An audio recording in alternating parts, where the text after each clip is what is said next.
Hello বন্ধুরা, আমরা কিন্তু বসে পড়েছি চেয়ারে। আর দেখো, আমরা সার্কাসের একদম সামনেই বসেছি, যেন সব দেখতে পাই। তো খেলা কিন্তু শুরু হবে এখন, নেটের খেলা শুরু হবে। ঠিক আছে, দেখো নেট ফেটগুলো টাঙিয়ে সব রেডি করেছে। এ দেখো সব খেলোয়াড়গুলো উঠছে উপরে। এটা কিন্তু জীবন মরণের খেলা, এটা কিন্তু প্রচুর রিস্কের খেলা। তো তোমরা যারা নেটের খেলা দেখেছো বা দেখছো, তোমরা জানতে পারবে বা বুঝতে পারবে যে এই খেলাটা কতটা খতরনাক।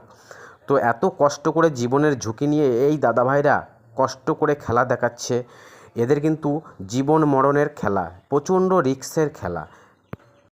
সার্কাস মানেই আমরা কিন্তু আনন্দ উপভোগ করতে যাই, কিন্তু যারা সার্কাস খেলা দেখায় তাদের কিন্তু প্রচণ্ড কষ্ট হয় এবং প্রচণ্ড রিস্ক থাকে। কিন্তু তারা আমাদের জন্য এত রিস্ক নিয়ে সার্কাস দেখায় বা এত সুন্দর সুন্দর খেলা দেখায় শুধু আমাদের আনন্দ দেওয়ার জন্য। তো আমরা তো আনন্দ উপভোগ করি, কিন্তু ওদের মনের ব্যাপারটা কি আমরা জানি? ওরা যে এত কষ্ট করে, এত দুঃখ কষ্ট মাথায় নিয়েও তোমাদের আনন্দ দেওয়ার জন্য সার্কাসটি দেখায়। তো আমরা বসে পড়েছিলাম এমন একটি জায়গায়, বেশ মজাই লাগছিল।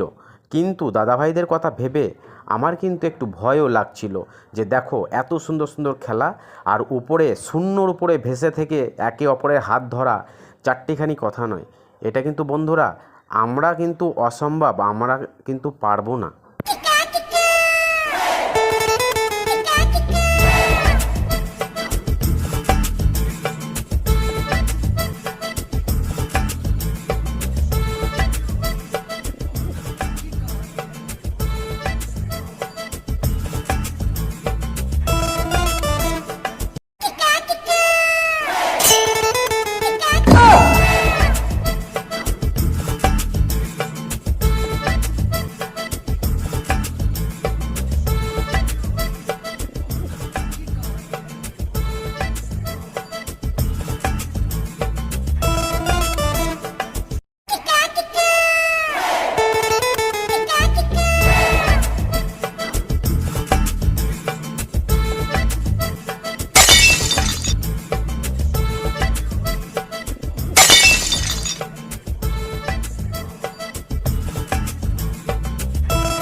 Oh,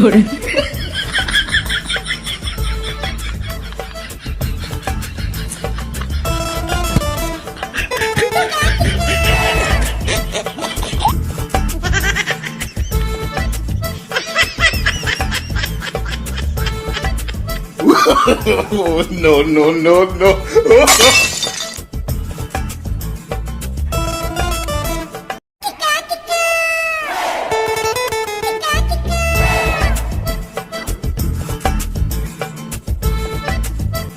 তো বন্ধুরা দেখো, এই দাদা ভাইয়ের পায়ে লেগেছে, উপর থেকে যখন লাফ দিল তখন মিস্টেক হয়ে গেল, ধরতে পারলো না বলে পড়ে গেছে, মচকা লেগে গেছে। এবারে দেখো সবাই ধরে নামাচ্ছে। তো বুঝতে পারছো কতটা রিস্ক থাকে এই উপরে ঝুলন্ত খেলায়। খেলা শেষ হয়ে গেল বন্ধুরা, দেখো সবাই নেমে যাচ্ছে, আর নেমে এবারে সবাই রুমে চলে যাবে। এখনও একজন উপরে আছে, ওটা এখনও ঝাঁপ দেবে, এবারে ঝাঁপ দিয়ে জালে পড়বে। ওই দেখো এবারে ঝাঁপ দেবে, এই দেখো পড়লো। আর একজন আছে, এখনও শেষ হয়নি কিন্তু, আর একজন আছে ঝাঁপ দেবে এবারে। ইনি হচ্ছে মেন, ঠিক আছে, সবাইকে কন্ট্রোল করেছে ইনি। আর এই যে এই দাদা ভাই এবারে পড়বে, এই দেখো, এই নেটের খেলা শেষ হয়ে গেল।